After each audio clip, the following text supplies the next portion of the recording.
मुक्ति दाता परम पूजनीय विश्वरत्न डॉक्टर बाबा साहब अम्बेडकर ने स्पीच की थी, वो स्तंभ आप देख रहे हैं, 13 अक्टूबर 1935।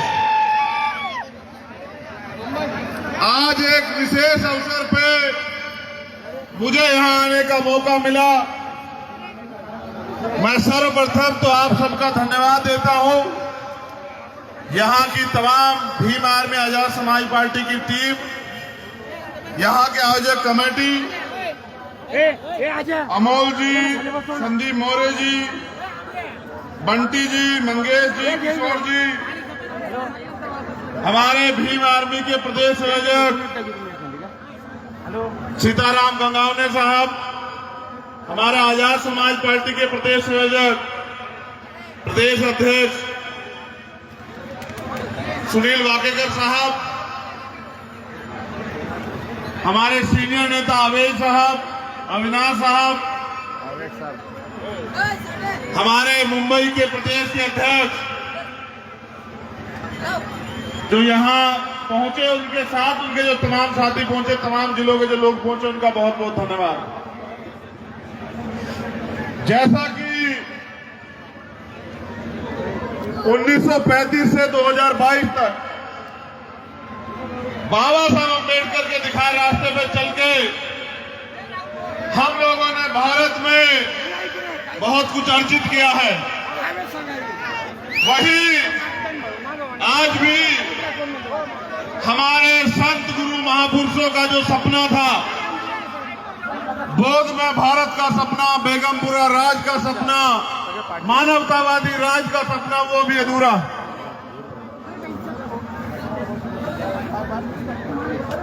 महामानव तथागत बुद्ध, संत श्रोमणी सदगुरु रविदास जी महाराज, भगवान वाल्मीकि महाराज, गुरु नानक देव, संत कबीर, संत तुकाराम, संत गाडगे जी महाराज, नारायण गुरु, राष्ट्रपिता ज्योतिबा फूले, छत्रपति साहू जी महाराज, माँ जीजाबाई, माँ फातिमा शेख, माँ रमाबाई, माँ अहिल्याबाई होलकर, माँ अवंतिका बाई लोधी, माँ झलकारी बाई और करोड़ों महिलाओं की आदर्श देश की प्रथम शिक्षिका माँ सावित्रीबाई फूले को भी नमन करता हूँ। मैं नमन करता हूँ यहाँ उपस्थित हर एक नौजवान को, जिम्मेदार व्यक्ति को, अपनी बहनों को, माओं को। यहाँ उनको आई और ताई के रूप में जानते हैं, हमारे यहाँ बहन और माँ के रूप में जानते हैं। मैं देख रहा था कि मैं छांव में बैठा हूं और वो मुझे सुनने के लिए धूप में बैठे हैं। मुझे छांव लग रही है, उन्हें धूप लग रही है।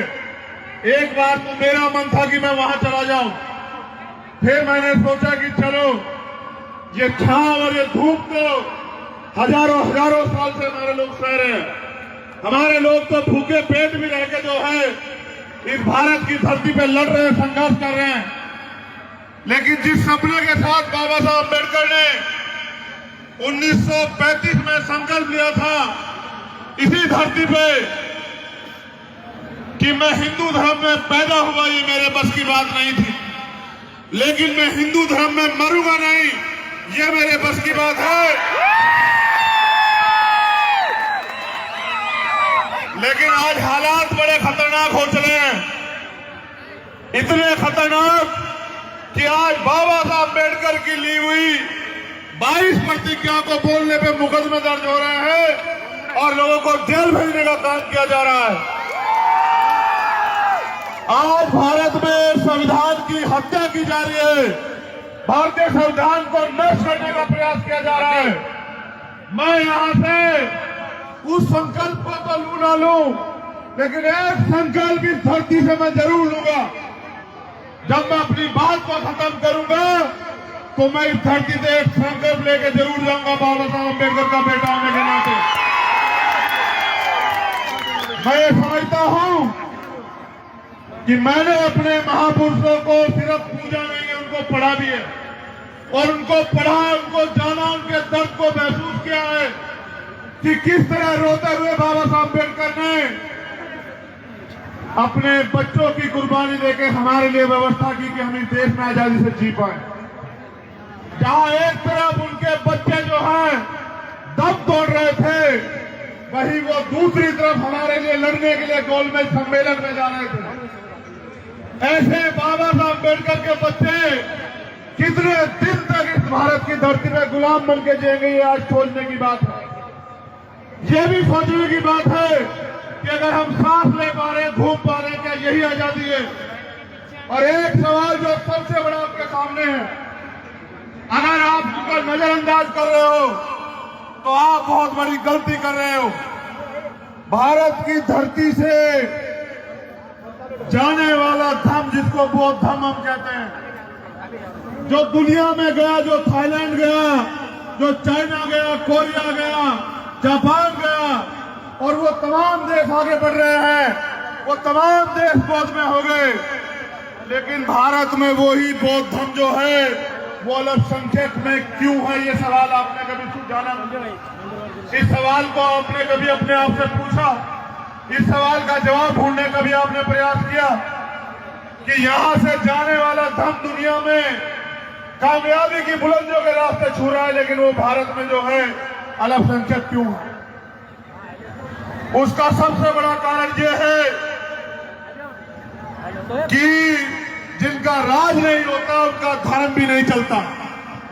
जब तक इस देश में हमारे पुरखों ने राज किया, जब तक इस देश में हमारे सम्राटों ने राज किया, तब तक धम जो है यहां से दुनिया में गया और एक से एक बड़ी से बड़ी यूनिवर्सिटी और एक से एक बड़ी से बड़ी सभ्यता जो है, चाहे वो सिंधु घाटी की सभ्यता हो, चाहे वो हड़प्पा मोहनजोदड़ो हो, चाहे वो कालीबंगा लोथल हो, चाहे वो तक्षशिला हो, चाहे नालंदा हो, दुनिया में ऐसा स्वर्ण युग अगर कहीं था, जिस समय भारत को सोने की चिड़िया कहा जाता था, तब वो तथागत बुद्ध के मानने वालों के, तब तक तथागत बुद्ध के रास्ते पे चलने वालों के शासन में था।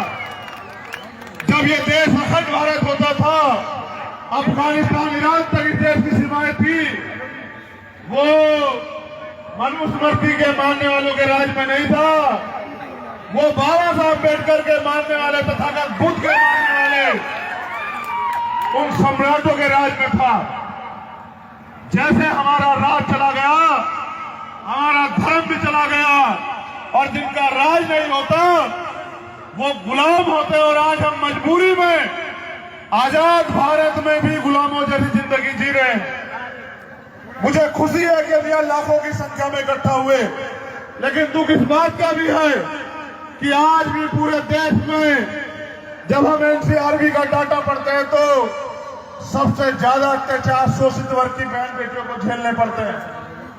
कहीं उनका रेप होता है, कहीं उनकी हत्या होती है, कहीं पेट्रोल डाल के जला दी जाती है, कहीं तेजाब से नहला दी जाती है, कहीं मूछें रखने पर हत्या होती है, कहीं घोड़ी पर चढ़ने पर हत्या होती है, और अभी तो कुछ दिन पहले आपने देखा कि मटकी से पानी पीने पे भी हत्या होती है। ये भारत बन गया।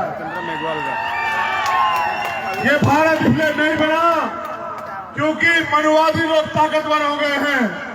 ये भारत इसलिए बन गया है क्योंकि बाबा साहब अम्बेडकर के बच्चे अपना काम नहीं कर रहे हैं।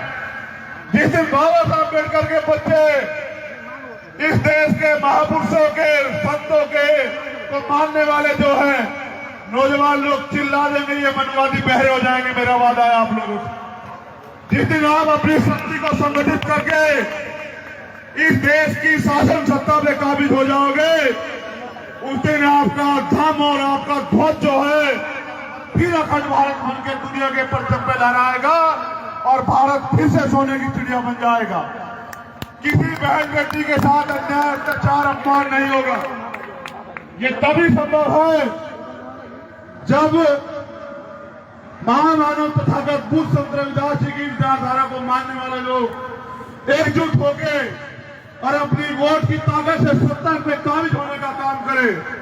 याद करो, बाबा साहब अम्बेडकर ने धरती पे ये संकल्प तो लिया था, लेकिन उन्होंने बात तो बहुत सारी भी की है। उन्होंने एक बात यह भी कही कि अन्याय करने वाले से अन्याय सहने वाला ज्यादा दोषी होता है, और उन्होंने ये भी कहा कि अगर आप अन्याय सहते सहते मर जाते हो तो आपकी आने वाली पीढ़ी गुलाम पैदा होगी। उन्होंने ये भी कहा अगर आप अन्याय का डट कर मुकाबला करते हो तो आपकी आने वाली पीढ़ी इसका बदला जरूर लेगी। हमने बाबा साहब को अपने मकसद के लिए पूजना और पढ़ना शुरू किया और आज उनकी तस्वीरें, उनके नारे लगाकर इनको धोखा दे रहे हैं। मैं आपको पूरी जिम्मेदारी से कहता हूं, ये येवला की धरती, वो संकल्प भूमि जिसमें बाबा साहब अम्बेडकर ने संकल्प किया था, मैं आपको पूरी जिम्मेदारी से वादा करके कह रहा हूं कि आने वाले 10 साल में हम लोग अपने खून का कतरा कतरा लगा के बाबा साहब डॉक्टर भीमराव अम्बेडकर के सपने को पूरा करने के लिए मेहनत करेंगे। और जब तक उनका सपना पूरा नहीं होता चैन से नहीं बैठेंगे, जब तक दिल्ली की गद्दी से जो है पंछी नहीं लहराया जाता, जब तक दिल्ली की गद्दी पे नीला झंडा नहीं लहराया जाता, जब तक दिल्ली की गद्दी पे बाबा साहब अम्बेडकर को मानने वाले लोग स्थापित नहीं होते, हम चैन से नहीं बैठे। मैं महाराष्ट्र के नौजवानों से भी कहना चाहता हूं कि कुदरत ने, प्रकृति ने, महामानव ने आपको भी 2 हाथ, 2 पैर, 2 आंखें, 2 कान दिए हैं। जिनके पास ये है वो अपने आप को कमजोर न माने किसी से, वो रोटी कपड़ा मकान की लड़ाई को पीछे छोड़ते हुए स्वाभिमान सम्मान की लड़ाई में कूदने का काम करे। आज मौका है, ये आखिरी बैठक चल रही है। एक तरफ वो इस देश को हिंदू राष्ट्र बनाकर भारत के संविधान को खत्म कर देना चाहते हैं, दूसरी तरफ हम भारत के संविधान की सुरक्षा करने के लिए अपने प्राणों की बाजी लगाने के लिए तैयार है। ये बताने के लिए हम आज नहीं तो कल आपको फैसला लेना पड़ेगा।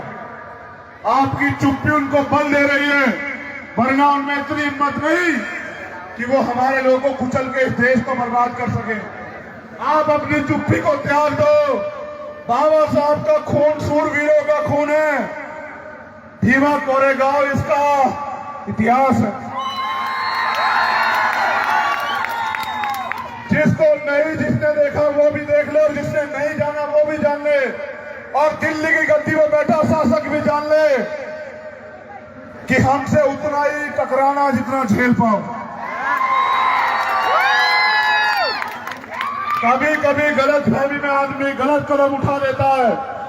ऐसा ना हो तथागत बुद्ध को मानने वाले लोग जो बुद्ध को भी मानते हैं और युद्ध को भी मानते हैं, ऐसा ना हो अपने स्वाभिमान सम्मान के लिए सड़कों पर उतर जाए और आपको ये देश छोड़कर यूरेशिया भागना न पड़ जाए। मेरा आपसे ये निवेदन है कि अब समय आ चला है। एक तरफ भारतीय संविधान को मिटाने का प्रयास हो रहा है और दूसरी तरफ भारतीय संविधान को लागू करने का प्रयास होना चाहिए। एक तरफ वो लोग भारतीय संविधान को कमजोर करने का प्रयास कर रहे हैं, दूसरी तरफ भारतीय संविधान की सुरक्षा में करोड़ों हाथ खड़े हो जाने चाहिए। आपको आज नहीं तो कल ये मोर्चा लेना पड़ेगा और आपको आज नहीं तो कल ये घोषणा करनी पड़ेगी कि भारतीय संविधान पे उठने वाली हर आंख का जवाब देने के लिए यहाँ का अम्बेडकरवादी तैयार है। आप बताओ दोनों हाथ उठाके मुझे, क्या आपके रहते बाबा साहब अम्बेडकर के संविधान को कोई खतरा हो सकता है? बताओ, दोनों हाथ उठाके बताओ, हो सकता है क्या? आप नहीं चाहते कि बाबा साहब अम्बेडकर का संविधान लागू हो? बताओ, चाहते हो नहीं चाहते हो? बताओ, दोनों हाथ उठाके बताओ, आप चाहते नहीं चाहते हो? आप चाहते नहीं चाहते कि तथागत बुद्ध का सपने पूरे हों? आप चाहते नहीं चाहते कि स्वतंत्रता, मैत्री, बंधुत्व, भाईचारा लागू हो? आप चाहते नहीं चाहते कि यहाँ बहन बेटियों का सम्मान हो? बताओ, अगर आप ये सब चाहते हैं तो फिर आप इस आंदोलन में कूद पड़िए, क्योंकि बाबा साहब अम्बेडकर ने कहा है, मेरी बात पे गौर करें नौजवान, कि जिस कौम में कुर्बानी के बकरे तैयार नहीं करते वो कौम कभी आजादी प्राप्त नहीं करती। अगर आप आजादी चाहते हैं तो फिर कुर्बानी देने के लिए तैयार हो जाइए। और जिस दिन आप मात्र ऐलान कर देंगे कि हम अपने स्वाभिमान सम्मान की रक्षा के लिए, भारतीय संविधान की रक्षा के लिए हर कीमत चुकाने को तैयार है, मैं गारंटी देता हूं कि भारतीय संविधान की तरफ उठने वाले हर आंख झुक जाएगी आपके कदमों में। मेरी बात को अभ्यास मैं तो ये भी मानता हूं कि मैं जब बैठा मैंने सोचा कि बहुत धूप है, और जब मैं वहां गया तो मैं ये प्रार्थना कर रहा था महामानव से कि मेरी बहनें बैठी हैं, मेरी माएं बैठी हैं, उनको धूप नहीं लगनी चाहिए। तो आपकी गर्जना से तो वो भी कांपता है, ये जो आकाश है ना, ये आपकी गर्जना से कांपता है। आपने अपनी ताकत को 2 अप्रैल को देखा था, नहीं देखा था बताओ? जब SC/ST एक्ट पे हमला हुआ, आप लोग सड़कों पे आए, लोग कहते थे कि सरकार नहीं झुकती, सुप्रीम कोर्ट नहीं झुकती। आपने एक दिन के आंदोलन में झुका के दिखाई सरकार, सुप्रीम कोर्ट। मैं ये समझता हूं कि आप अपनी ताकत को भूले बैठे। महाराष्ट्र की धरती तो वो धरती है जहां नौजवान युवा कम, नौजवान युवा के साथ साथ मेरी बहनों में भी आंदोलन की वो ऊर्जा है, वो क्रांति है जिसका सामना कोई नहीं कर सकता। मुझे गर्व है महाराष्ट्र में। मैंने तो महाराष्ट्र में शेरनियों को देखा, बाबा साहब अम्बेडकर की शेरनियों को देखा दौड़ते हुए, जिनकी दहाड़ के आगे मनुवादी पसीने पसीने हो जाते हैं। मगर मैं चाहता हूं कि बाबा साहब ये भी चाहते थे कि देश में हमारा राज स्थापित हो जाए।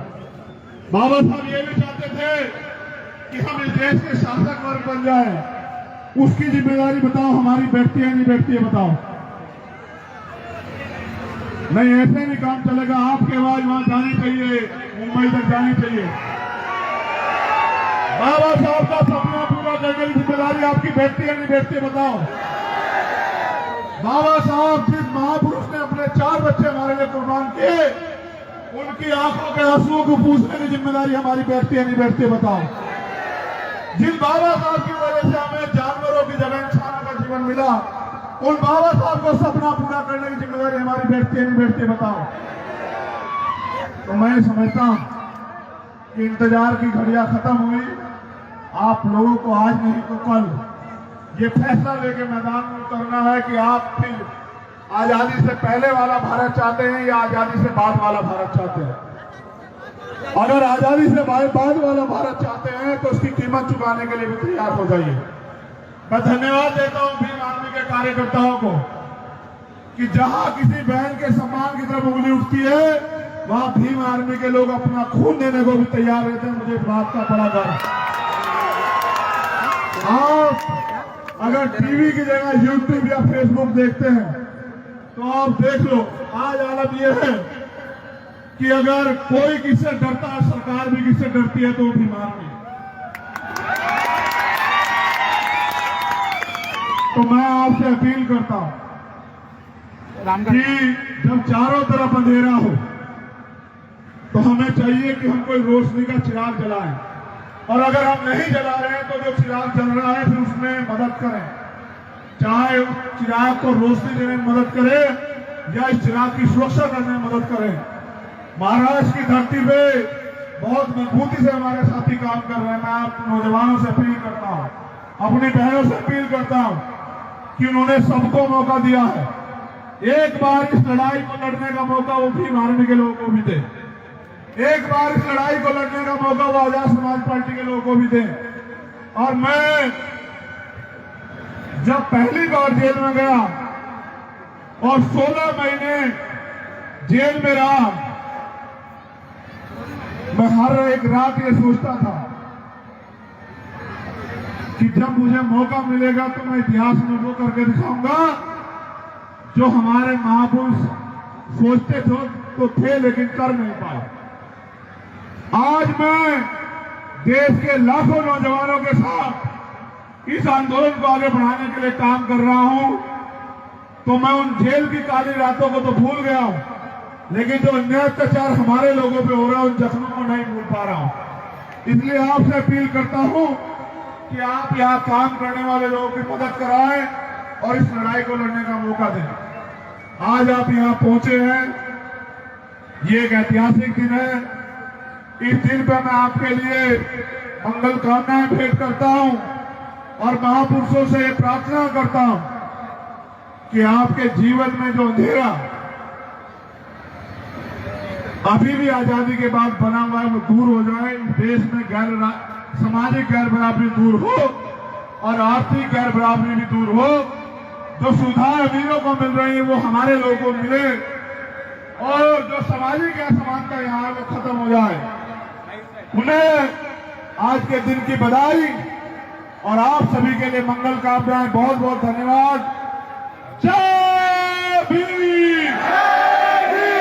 जय भीम, जय भीम, जय भारत, जय भारत।